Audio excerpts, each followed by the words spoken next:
Beloved bear. Part of our family, you know, and an animal that, like I said, so many people love and, you know, we've spent 15 years with. It hurts. It hurts deep. A longtime favorite resident of Zoo, Montana passes away. And alley issues. There's people who camp back here. There's people who will come in and just do all kinds of things. Residents near Terry Park growing increasingly concerned over illegal activity they say is happening, and they're asking for more help. The MTN News starts right now.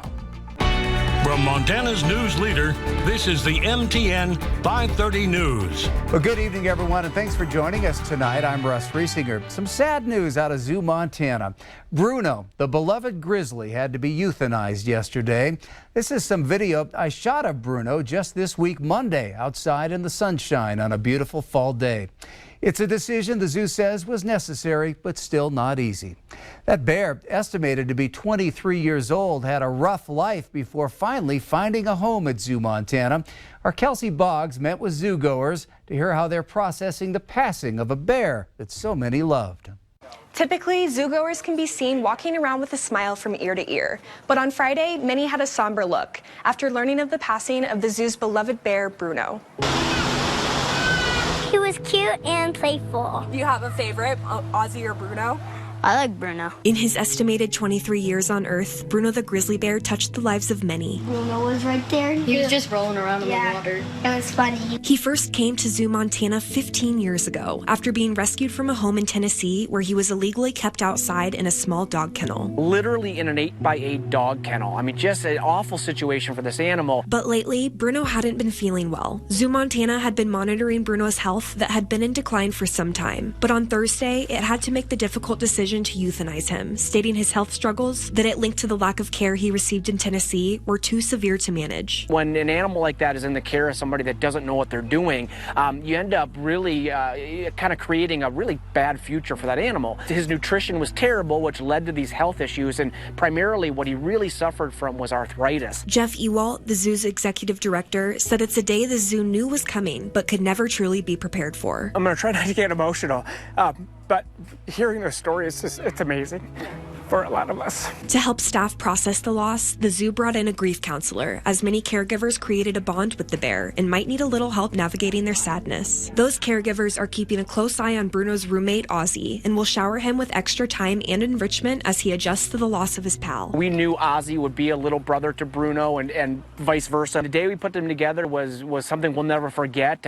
Bruno jumped on top of Ozzy, sat on him for a couple hours, and essentially said, "I'll deal with you, but I'm in charge." But Ozzy won't be alone for long. Next month. Good news. 2 orphaned cubs were recently rescued by FWP and will make their debut sometime in November after a lengthy and mandatory quarantine. While the loss of Bruno is devastating, Zoo Montana and its patrons are thankful for the years they had with him and are looking forward to welcoming the new cubs to the family. Good times are ahead for Ozzy, for our caregivers, for our guests here at the zoo. We'll get past this, but certainly will not forget the legacy that Bruno left for all of us. It makes me feel good and bad because it's pretty sad that he died, but it makes me happy that he might be having fun in heaven. In Billings, Kelsey Boggs, MTN News. Residents in one Billings neighborhood say they've had enough. They say various crimes, illicit activity, and vandalism are destroying their area, and it's one they don't feel safe in anymore. They've asked for help, and they got some today. But as our David J. reports, more is needed. People living around here say there's a lot of crime and activity at the end of South 12th Street West. They're concerned about children here at Comanche Park and what effect it may have on them. The Central Terry Task Force says it can bring people together to help the neighborhood. Clean your neighborhood. The hope is that cleaning up will make the neighborhood better at an area that has attracted crime. There's a lot of people that accidentally come down here, but the majority of the people, as you can see, it's a dead end. 2 weeks ago on a Friday, there was at least 30 cars back here. Valerie Courtney lives on Foster Lane, and 12th Street West is right on the other side of her backyard fence. Mostly it's the sex, which is sad, but we need to do something about it. Some of the crime has happened across the road. This gentleman here that owns the storage unit has constantly had to redo his fences because they'll break into the fences, they've broken into his units. It's just an area that's pretty dark at night and very busy. Representative Mike Yakowicz was once the chair of the Southside Task Force and has seen the benefits of cleaning up. If you keep it clean, people are hesitant to litter. Valerie Courtney is the chair and her husband Brian the vice chair of the Billings Central Terry Neighborhood Task Force, which met on Thursday night at Top Line Family Hair Care, which has also been vandalized. 2 big windows are shot out again. Rain gutters tore off. Flowers hanging out in front of the building stolen. The bench got stolen. And a lot of vagrants up and down the alley. The bench is now secure. The windows still have the damage. And Darcy Russell and her fiancé Rich Rago say they have to be careful. Most every day the same people you see walking up and down the alleys here, I've had to run them off a couple times. Everybody knows what that sound is. And one way some stay prepared is to carry tasers. The biggest thing is getting to know your neighbors and looking out for each other, looking out for kids. If we don't speak up and we don't become a community and work together at it, then all's lost. But we're not going to let that happen. In Billings, David J., MTN News. A Rocky Mountain College athlete has been charged with raping a woman in Bozeman last month during a Bobcat football game. According to court documents, the victim says she was at the game in early September and walked to a friend's apartment during halftime. That's when she says Jeppy Holm Reagan, a skier from Norway, started talking to her and a friend and followed them up to the apartment. The woman told police that Reagan pulled her up to a bedroom, pinned her down, and raped her. Reagan pled not guilty in Gallatin County Court Tuesday and was released on bond.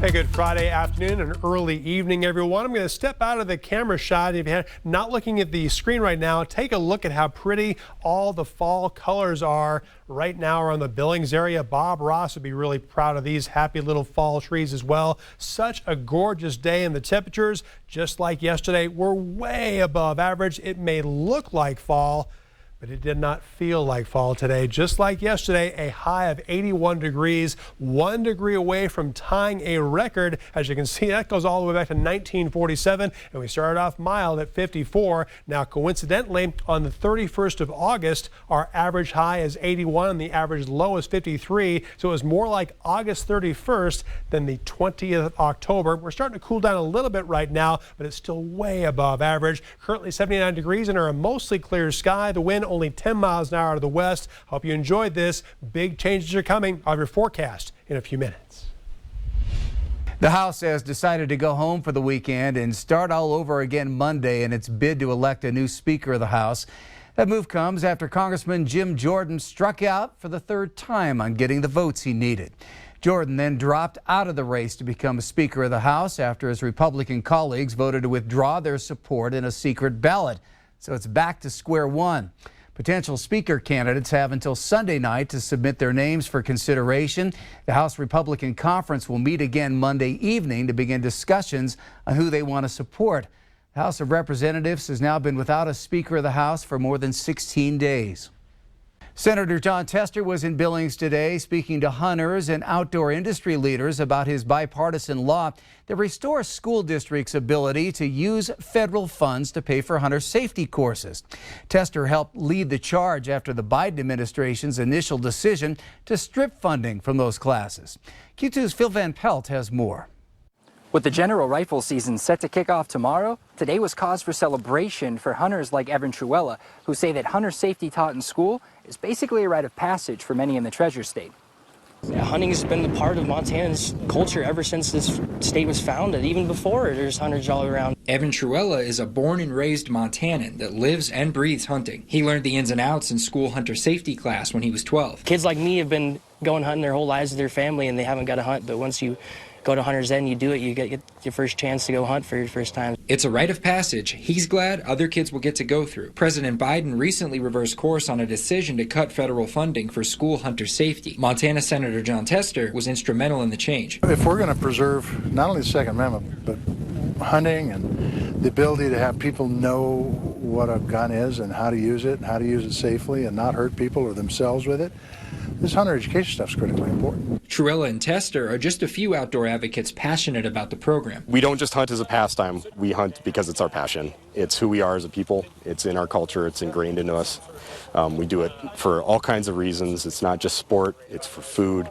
It's for our heritage. It's who we are. A part of the pastime that some may have never gotten to experience. If they're finding out about it at school and all their friends are doing it, they're going to get involved, and that's part of what we want. We want to see hunters carrying this tradition on. Hunters like Truella, who on the eve of general rifle season is geared up for an elk hunt Saturday and is thankful for what he's learned from hunter safety and thankful others will continue to have it accessible as well. It's a feeling you don't ever get from anything else, and the whole hunting is not really about actually shooting the animal. It's more about the stalking part and the preservation of the animal, I should say, and how you take care of that animal. It teaches you a certain respect and what to do and what not to do. In Billings, Phil Van Pelt, MTN News. Ahead on the MTN News at 5:30 here on Q2, burning a hat and sparking some confidence. We'll head to a unique bar and boutique here in Billings. Then later in sports, the Bobcats getting ready for a nationally televised game at Sacramento State. We'll have a preview. The MTN 530 News continues right after this.